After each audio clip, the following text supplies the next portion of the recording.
Subscribe பட்டனை அமுக்குங்க, bell பட்டனை அமுக்குங்க. வாழ்க வளமுடன். இப்படிக்கு பாட்டி வைத்தியம். வணக்கம்ப்பா, உங்கள் பாட்டி பேசுகிறேன். இப்போ இந்த காரடையான் நோன்பு வரப்போப்பா, வர வெள்ளிக்கிழமை வருது. அன்னைக்கு சுமங்கலி எல்லாம் இந்த மாதிரி கார அடை செஞ்சு நோன்பு எடுக்கணும். அது எப்படின்றத நான் இப்போ உங்களுக்கு சொல்லித்தர போகிறேன். சாவித்திரிங்கிற ஒரு அம்மா ராஜா மக. அவங்க ஒரு காட்டுக்குள்ளே இருந்த ஒரு அப்ராணியை கல்யாணம் பண்ணணும்னு நினைக்கிறாங்க. அப்பாட்ட கேட்குறாங்க, நான் அவரை கல்யாணம் முடிச்சுக்கிறேன்னு. அப்புறம் இருந்தாலும் அவரை விசாரிக்கணுமேமான்னு சொல்லி நாரதர்கிட்ட போய் விசாரிக்கும் போது அந்த மாப்பிள்ளை கல்யாணம் ஆகி 1 வருஷத்துல இறந்து போயிடுவாருன்னு சொல்றாங்க. அப்ப மகாட்ட சொல்றாரு, எவ்வளவோ என்னப்பா இப்படிலாம் வேண்டான்னு. இல்லப்பா, நான் அவரை மனசுல நினைச்சிட்டேன், அவரை தான் கல்யாணம் பண்ணுவேன் அப்படின்னு சொல்லிடுச்சு. சரி மக அப்படி சொல்லிடுச்சேன்னு சொல்லி கல்யாணத்தை முடிச்ச உடனே அந்த அம்மாவும் காட்டுக்கு போயிடுச்சு. காட்டுக்கு போய் அன்னைக்கு 1 வருஷம் கழிச்சு காரடையான் நோன்பு வருது. அது காரடையான் நோன்புனா இது காமாட்சி அம்மா சிவனுக்காக செஞ்சது. அந்த காரடையான் நோன்பு கார அரிசின்னா இப்போ கார்போக அரிசின்னு சொல்லுவாங்க. அந்த அரிசியமும் துவரம் பயிர் அவங்களுக்கு அந்த கிடைச்சதை அந்த அம்மா வச்சு துவரம் பயிரை வச்சு அந்த அடை செஞ்சு வச்சு சிவனை கும்பிடிச்சாமா. அந்த நோன்பை வருஷம் பூரா கடைப்பிடிக்கிற சுமங்கலிகளுக்கு தீர்க்க சுமங்கலியா இருக்கிறதுக்கு வாய்ப்பு இருக்குது. அப்படிங்கும்போது அந்த அம்மா அன்னைக்கு அந்த நோன்பெல்லாம் இதெல்லாம் பண்ணி அந்த காரடையெல்லாம் செஞ்சு சாமி கும்பிட்டு நோன்பெல்லாம் முடிச்சுட்டு இருக்கும்போது அவருக்கு அப்போதான் அவங்க சாவித்திரியோட கணவருக்கு முடிவு நாள். அவருக்கு எப்படி என்னமோ எனக்கு எப்படியோ வருதுமா அப்படின்ட்டு மனைவி மடியில் படுத்துடுறார். படுக்கவும் அப்போதான் எமை வர்றது எல்லார் கண்ணுக்கும் தெரிய மாட்டாங்க. அந்த அம்மா பதிவிரதையா இருக்கிறதுனால அந்த அம்மா கண்ணுக்கு தெரியுறாரு. அவர் உயிரை பிடிக்கிட்டு போயிடுறாரு, அவரோட கணவரோட உயிரை பிடிக்கிட்டு போயிடுறாரு. அப்போ இந்த அம்மா பின்னாடியே போறாங்க. போனா யமன் கேட்குறாரு, ஏமா நீ என் பின்னால வர அப்படி. அதுக்கு அந்த அம்மா ஒன்றும் பேசலை. திருப்பியும் பின்னாடியே போகவும், இவன் கணவனை மீட்டர்லான்னு என் கூடயே நீ வர்றியா, அது எப்பவுமே நடக்காதம்மா, நான் பிடிச்சிட்டு போனால் பிடிச்சத நான் திரும்ப தரமாட்டேன் அப்படின்னாரு. அப்படின்னு சொல்லிட்டு அவர் நடக்கிறாரு. இந்த அம்மா பின்னாடியே நடந்து போகுது. அப்போ கேட்குறாரு, சரிம்மா அப்படிலாம் வராது, நீ வேணா என்ன வேணாலும் கேட்டுக்க, நான் அவனுக்கு வேணுங்கிற வரத்தை தாரே, என்னை ஆளை விடுன்னு இருக்காரு. உடனே இந்த அம்மா நான் சொல்லிட்டு, எனக்கு 100 பிள்ளைய பிறக்கணும், என் பிள்ளைகளை எங்கள் மாமனார் தூக்கி கொஞ்சணும், அதுதான் அந்த வரம் எனக்கு வேணுங்கவும். உடனே சரி வாங்கிக்க, நீ அந்த மாதிரி இருந்துக்கன்னு சொல்லிட்டு அவர் நடைய கட்டுறாரு. அப்போ இந்த அம்மா கேட்குது, ஒரு நிமிஷம் நில்லுங்க, 100 பிள்ளைய நான் எப்படி தருவேன், எங்கள் வீட்டுக்காரன் நீங்கள் கூட்டிகிட்டு போயிட்டேன்னா அப்படிங்கிறோம். அப்போ தான் எமனுக்கு குத்தி வருது, ஆஹா நம்ம ஒரு அவசரத்தில் ஏதோ சொல்லிட்டோம் அப்படின்ட்டு அந்த உயிரை சாவித்திரிகிட்ட கொடுத்துட்டு கணவரை கொடுத்துட்டு அவர் போயிடுறாரு. அதனால ஒவ்வொரு சுமங்கலி பொண்ணும் தான் கணவனை காப்பாற்றிக்கணும், தக்க வைக்கணுங்கிறதுக்காக ஒவ்வொரு வருஷம் இதை செய்யணும். இதை சாவித்திரி நோம்புன்னு சொல்லுவாங்க, காமாட்சி நோம்புன்னு சொல்லுவாங்க. கார அரிசியில் வச்சு செஞ்சதுனால, கார்போக அரிசி வச்சு செஞ்சதுனால அதுக்கு காரடையே நோம்புன்னு பேர். 3 பேர் இருப்பாருக்கு. எப்படி செய்யணும் என்னங்கிறத இப்போ நான் செஞ்சு காட்டுறேன். பச்சரிசியை ஊற வச்சு 1 மணி நேரம் ஊற வச்சு அந்த தண்ணியெல்லாம் போகிற ஆட்டில் ஒரு வெள்ளை துணியில் லேசாக ஆற வச்சு இந்த லேசாக ஈரம் ஊற்றுறப்ப மிக்சியில் தான் நான் அரைச்சேன். மிஷினில் கொடுத்து அரைக்கிறதுனால நீங்கள் அரைச்சிக்கலாம். நான் மிக்சியில் தான் அரைச்சி சளிச்சு வச்சுருக்கப்ப. இது வெல்லம், இனிப்பு அடை செய்வதற்கான வெல்லம். இது காராமணி பயிறு, தட்டைப்பயிறுன்னு சொல்லுவாங்க. அதை அவிச்சு வச்சிருக்கப்ப. இது தேங்காய் இனிப்பு அடைக்கும் போடலாம், கார அடைக்கும் போடணும். பல்லப்பெல்லாம் நறுக்கி வச்சிருக்கேன். ஒரே ஒரு பச்சை மிளகாயும் கருவேப்பிலையும் பொடியாக நறுக்கி வச்சிருக்கேன். இது இனிப்பு அடைக்கு போடுறதுக்கு ஏலக்காயை சர்க்கரை கூட சேர்ந்து நுணுக்கி வச்சிருக்கேன். இப்போ நான் என்ன செய்ய போறேன்னா, இதை தட்டைப்பயிரை லேசாக நம்ம வறுத்துக்கலாம். தட்டைப்பயிரை லைட்டாக உப்பு போட்டு ரொம்ப குழைய விடாமல் இப்படி அவிச்சு வச்சிருக்கப்ப. தட்டைப்பயிரை ஒரு 3 மணி நேரம் ஊற வச்சேன். ஊற வச்சுட்டு தான் நான் இப்போ அவிச்சு கொஞ்சம் லைட்டாக உப்பு போட்டு வச்சிருக்கேன். இந்த லேசாக நம்ம வறுத்துக்கிறணும். எண்ணெய் ஊற்றி வறுக்கணும் இல்லை, சும்மா கூட வறுத்துக்கலாம். ஏன்னா எண்ணெய் கூட ஒரு சொட்டு ஊற்றிக்கலாம், ரொம்ப தேவைப்படாது. லைட்டாக ஒரு 1/4 ப்ளூன் ஊற்றினா போதும்.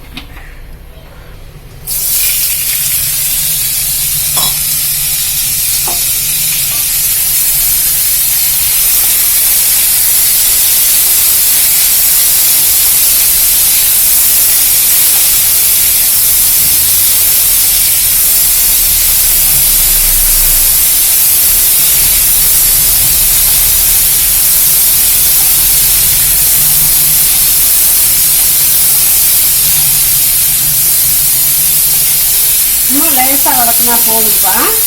அந்த தோல் வந்து அந்த பருப்பு கூட ஒட்டுறதுக்கு தான். நம்ம அதில் போட்டு கொலக்கட்டைன்னு இப்போ இது பண்ணும்போது அரை மாதிரி தட்டும் போது அது பருப்பு மசிஞ்சு வந்துடக்கூடாதுங்கிறதுக்கு தான் லேசாக அப்படி எண்ணெயில் கரைச்சி எடுக்கிறது போதும்.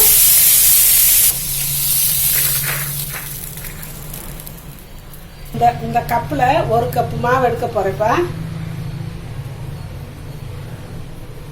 இப்போ நான் வெள்ளை அடைக்கி இனிப்பு அடைக்கி ரெடி பண்ண போகிறேன். 1 கப்பு மாவு எடுத்துக்கிட்டேன். இந்த 1 கப்புக்கு நம்ம 3/4 கப்பு வெல்லம் போடணும்ப்பா.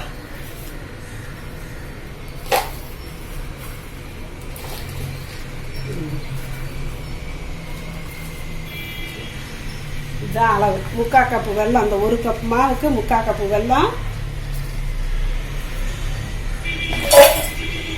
போட்டுக்கிட்டேன்.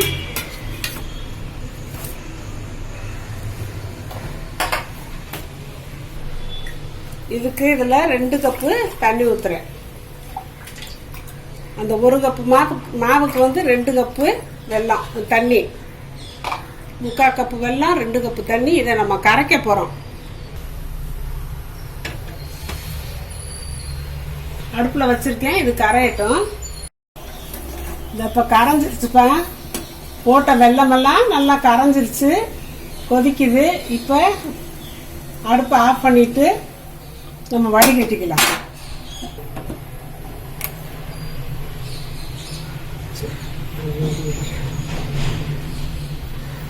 இப்போ வடிகட்டுறப்ப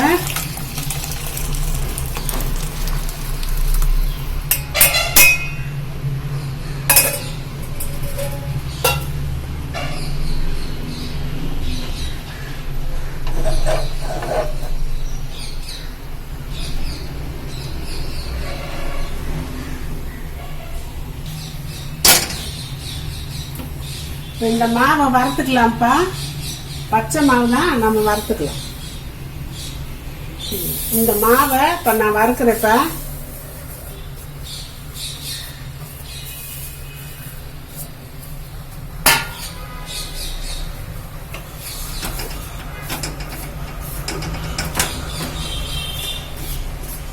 வெள்ளை அடைக்கு வந்து கொஞ்சம் செவக்காக தான் வறுக்கணும். பக்குவமாக கருகவும் விட்டுறக்கூடாது, வறுபடாமல் இருக்கக்கூடாது. கொஞ்சம் கலர் மாறணும்.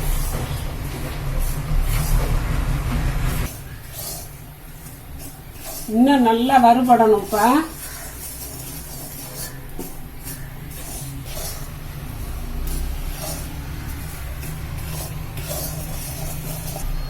இந்த மாவு வறுபட அப்படியே லேசாக இருக்கும். டைட்டாக இருக்கும் கிண்டுறதுக்கு. அப்போ வறுபட நல்லா லேசாக இருக்கும். அப்படியே லொடக்குன்னு வரும்.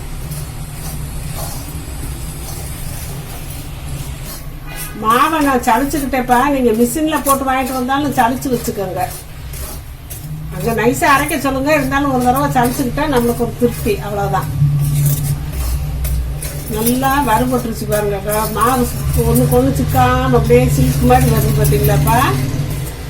இந்த மாதிரி வரணும். இன்னும் கொஞ்சம் வச்சிருப்போம். போதும்ப்பா. நல்லா வறுபட்டுருச்சு, ஈரச்சத்தெல்லாம் போயிடுச்சு. இந்த லெவலில் நம்ம அடுப்பை ஆஃப் பண்ணிட்டு எடுத்துக்கலாம்.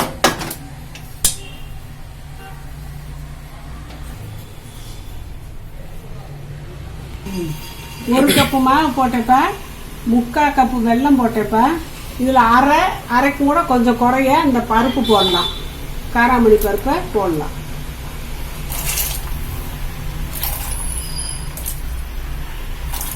போட்டாச்சு.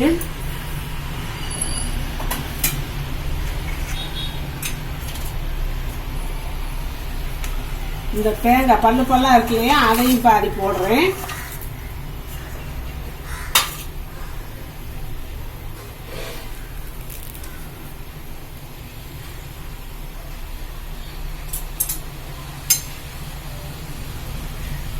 இப்போ கொதி வந்துருச்சுப்பா. அனலை கொஞ்சம் குறைச்சி வச்சுக்கிட்டு இந்த மாவை இந்த பாத்திரத்தில் எடுத்து வச்சுட்டு இதே கொட்டி கிண்டுறதுக்கு வசதியாக இருக்கும். தட்டுனா கீழே சிந்திடும். இப்படி கொஞ்சம் கொஞ்சமாக போட்டு நம்ம கிண்டணும்.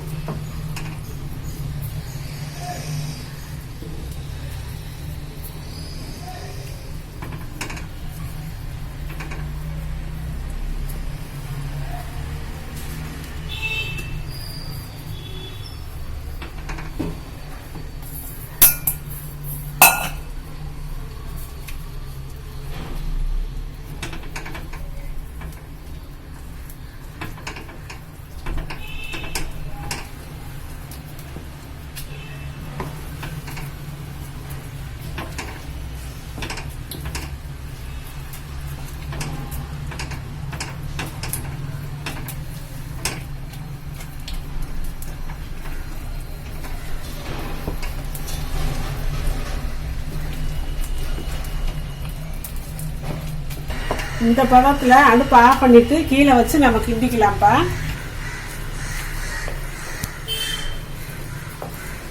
ஆற ஆற இறுகிடும், கெட்டியாயிடும். இந்த மாவை இந்த பேசன்ல எடுத்து வச்சிடலாம்ப்பா. ஆறட்டும். நம்ம இந்த ஏலக்காய் தூள் அப்போதே போட்டிருக்கலாம், நான் போடல. பரவாயில்ல, இப்பயும் போட்டு தேவையான அளவு போட்டுக்கிட்டப்ப இது போதும். நல்லா பெரட்டி வச்சுட்டோம்னா ஆறிட்டா இறுகிடும். இது ஆறிட்டு இருக்கட்டும். அப்புறம் நம்ம காரம் அடக்கி ரெடி பண்ணுவோம்.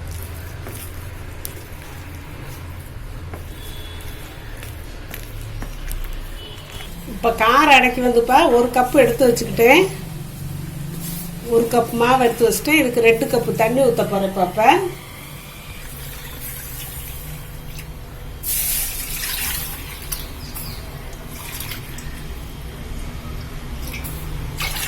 ரெண்டு கப்பு தண்ணி ஊற்றியாச்சு.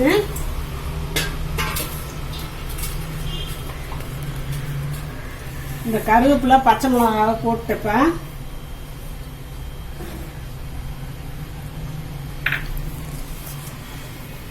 தண்ணி கொதிக்கவும் தேங்காயும் அந்த காராமணியும் போடலாம்.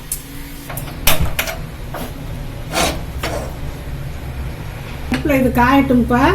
நம்ம இந்த அடுப்பில் இதை வறுத்துடலாம். மாவை வறுக்கணும். வறுத்து போட்டாதான் நல்லா சாஃப்டா இருக்கும்.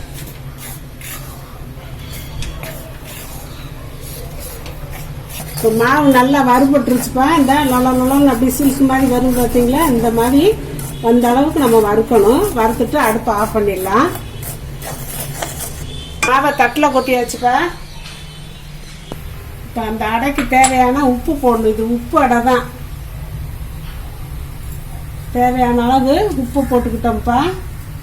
இந்த பச்சை மிளகாய் கருவேப்பிலையெல்லாம் பொடியாக நறுக்கியிருக்கேன்ப்பா. பெரிய இருந்தா வாயில் கடிபடும், சின்ன பசங்க அழுவாங்க.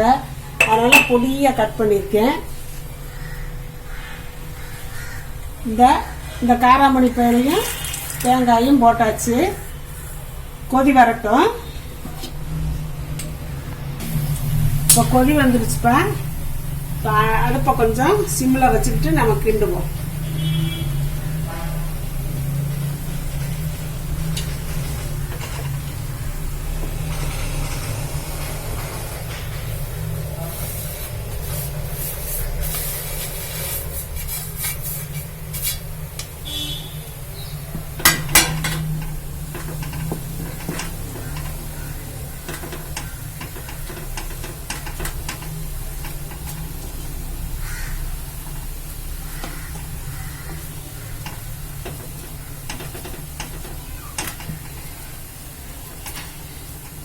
நம்ம கிண்ட கிண்ட சரியா வரும்.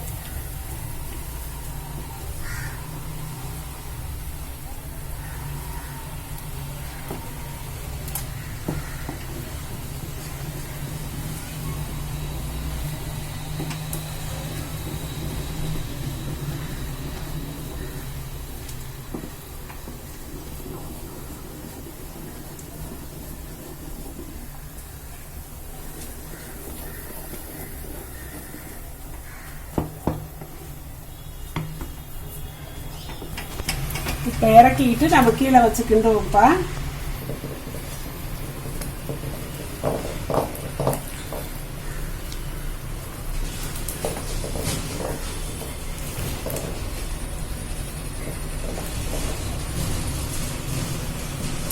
இன்னும் கூட கொஞ்ச நேரம் அடுப்பில் வைப்போம். கொஞ்சம் தண்ணியாக தெரியுது, தண்ணி வற்றணும். இப்போ இறக்கிடுவோம்ப்பா.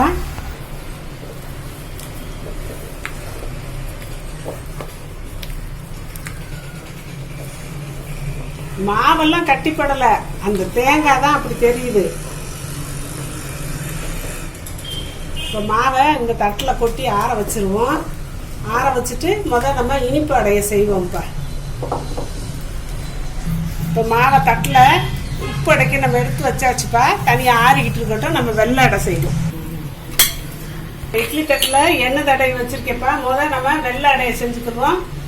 இந்த தண்ணியை நம்ம தொட்டுக்கிறணும். தண்ணியை தொட்டாதான் நம்ம கையில் ஒட்டாமல் வரும். இந்த மாதிரி உருட்டி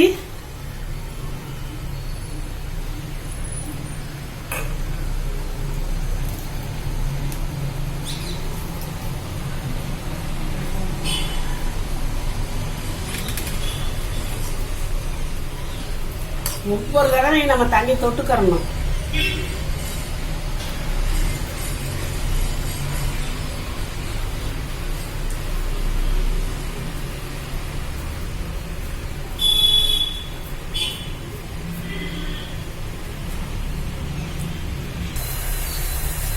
இப்போ வெண்ணெய் கோச்சிக்கிட்டு இருக்குப்பா இட்லி சட்டியில்.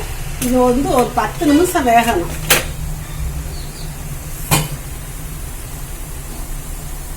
இதுக்கு நேராக இந்த குழிக்கு நேராக இந்த குழி வரக்கூடாது, மாற்றி மாற்றி வரணும்.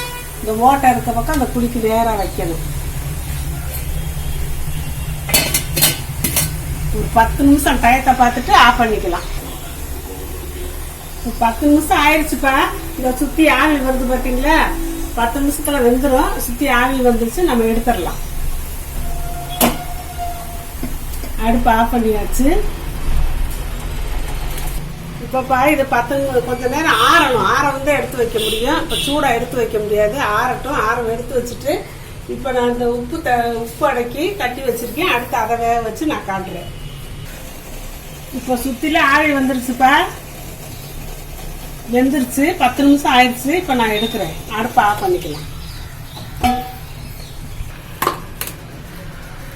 இப்போ எடுத்தாச்சுப்பா. இதுவும் ஆரம் தான் எடுக்கணும். இப்போ ஒரு மாதிரி கொசன்னு இருக்கும். ஆறுனாத்து இறுகி கெட்டியாக இருக்கும். இந்த வெள்ளை அடையை இனிப்பு அடையை நான் செஞ்சு ஆரவும் தான் எடுத்து வச்சுட்டு வெள்ளை இந்த உப்பு அடையை நான் செஞ்சேன். இதையும் ஆரம் எடுத்து வச்சு உங்களுக்கு காட்டுறேன். இப்போ வெள்ளை அடை உப்பு அடை. வெள்ளை அடை இனிப்பா இருக்கும்பா. இது உப்பு காரம் எல்லாம் சேர்ந்துருக்கும். தயார் பண்ணியாச்சு. ஆரம் தான் எடுத்து வைக்கணும். ஆறுறதுக்கு முதல்ல குழன்னு இருக்கும். இந்த பாருங்க, நல்லா டெம்பரா இருக்கு பார்த்தீங்களா? இப்படி இருக்கணும். மெதுவாகவும் இருக்கும். நம்ம வறுத்து செஞ்சோம் இல்லையா, அதனால அப்படியே மெதுவா இருக்கும். இப்படி இட்லியை பிச்சை மாதிரி வருது பார்த்தீங்களா? இப்படி இருக்கு. இதை வச்சு வெத்தலை வாக்கு, மஞ்சள் குங்குமம், தாலிக்கயிறு, பழம் எல்லாம் வச்சு நம்ம படைக்கணும்னா கும்பம் வைக்கணும். செம்புல கும்பம் வச்சு நம்ம அதுக்கு இந்த நோம்பு கயிறுன்னு சொல்லி கடையில் மஞ்சள் நூலில் வச்சிருப்பாங்க. அதை வாங்கிட்டு போகும்போது அந்த கும்பத்துக்கு கட்டிட்டு அப்புறம் இங்கே கொஞ்சம் மஞ்சள் கயிறு வேற வச்சிருக்கணும். இந்த நோம்பு கட்டுற நோம்பு கயிறு அதை கணவன் மனைவிக்கு கட்டி விடணும், மனைவி கணவனுக்கு கட்டி விடணும். அப்புறம் பெரியவங்கெல்லாம் சேர்ந்து குழந்தைகளுக்கு கட்டி விடணும். அந்த கயிறை சாமியை கும்பிட்டு கணவனுக்கு தான் கொடுக்கணும். அவர் ஒரு அடையாவது சாப்பிட்ட பிறகு அப்புறம் தான் மற்றவங்க சாப்பிடணும். மறுநாள் காலையில இந்த பசுமாட்டுக்கு கொண்டு போய் ஒரு 2 அடையை கொண்டு போய் கொடுக்கலாம்ப்பா. பசுமாட்டுக்கு கொடுத்தா ரொம்ப நல்லது. அதனால இந்த மாதிரி செஞ்சு இங்க பழகிக்கங்க. தெரியும், நிறைய பேத்துக்கு தெரியும். தெரியாதவங்க பழகிக்கங்க, செஞ்சுக்கோங்க. டைம் இருந்தால் தான் செய்ய முடியும். வேலைக்கு போறவங்கலாம் முடியாதுன்னா சும்மா நான் நிறைய செஞ்சிருக்கேன். கொஞ்சமா செஞ்சுக்கலாம். ஒரு 4 அடை வரவங்க சும்மா அவ்வளோண்டு ஒரு முளை அரிசியை மிக்சியில் போட்டு அடி கொஞ்சமா செஞ்சுக்கலாம். இந்த அளவுக்கே போதும். இந்த அளவுக்கு நம்ம செஞ்சுக்கலாம். செஞ்சு நம்ம சாமி இதுல வெண்ணெய் வேற வைக்கணும்ப்பா. கொஞ்சம் இந்த அடையில செஞ்சு கொஞ்சம் ஓரத்துல வெண்ணெய் வைக்கணும். அதுக்கே இதே சொல்லுவாங்க, கார நடையும் வெண்ணையும் உனக்கு நான் தாரேன், என் கணவரை விட்டுரு அப்படிங்கிற மாதிரி சொல்லுவாங்க. அதுக்கு தான் நம்ம வெண்ணெய் வச்சு படைக்கணும். ஓரத்தில் வெள்ளையும் வச்சுக்கலாம்ப்பா. வாழ்க வளமுடன். இப்போ நிறைய பேர்ப்பா நான் அவங்க கொஸ்டினுக்கு ஆன்சர் சொல்கிறதுலன்னு கேட்குறாங்க. சொல்லிக்கிட்டு தான் இருக்கேன். நான் அதுக்குன்னு சொல்லி பார்வையாளர்கள் கேள்வி பதில் நான் போட்டிருக்கேன். அதை பார்த்துக்கோங்கப்பா. அதை பார்த்தீங்கன்னா உங்களுக்கு தெரியும். நான் வரிசையாக கேள்வி பதில் போட்டுக்கிட்டே இருக்கேன். அதில் போட்டு பார்த்தீங்கன்னா நீங்கள் கேட்ட கேள்விக்கெல்லாம் நான் பதில் சொல்லிடுறேன்ப்பா. அதை கட்டாயம் நீங்கள் பார்த்து தெரிஞ்சுக்கோங்க. சப்ஸ்கிரைப் பட்டனை அமுக்குங்க, பெல்லு பட்டனை அமுக்குங்க. வாழ்க வளமுடன். இப்படிக்கு பாட்டி வைத்தியம்.